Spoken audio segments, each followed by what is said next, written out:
ಸ್ವಾಮಿ ವಿವೇಕಾನಂದರ ಜನ್ಮ ದಿನೋತ್ಸವ ನಾಡು ಕಂಡಂತಹ ಅಪ್ರತಿಮ ವೀರ ಯುವ ಜನತೆಯ ಕಣ್ಮಣಿ ಸ್ವಾಮಿ ವಿವೇಕಾನಂದ.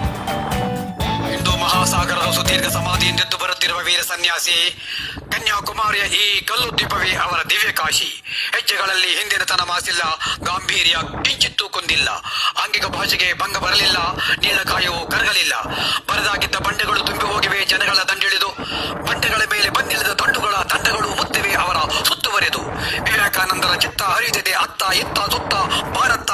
ಅವರ ವಿಶಾಲ ನೇತ್ರಗಳು ಹೊರಟಿದ್ದು ಕನ್ಯಾಕುಮಾರಿಯಿಂದ ಕಾಶ್ಮೀರದತ್ತ ಏನನ್ನು ಹುಡುಕುತ್ತಾ. ಏಕೋ ಏನೋ ತಂಗಾಳಿ ಸುಡುತ್ತಿದೆ, ನೀರು ವಿಷಮಯವಾಗಿದೆ, ಅಲೆಗಳ ಸದ್ದು ಅಳುವಂತಿದೆ. ವಿವೇಕಾನಂದ ಕಾಪಾಡು ಕಾಪಾಡು ಎಂದು ಗೀಳಿಡುವಂತಿದೆ. ನಡೆ ರಾಜ್ ಕಿರಣ್, ಧ್ವನಿ ನುಡಿ ತ್ಯಾಗರಾಜ್ ವರ್ತೂರ್.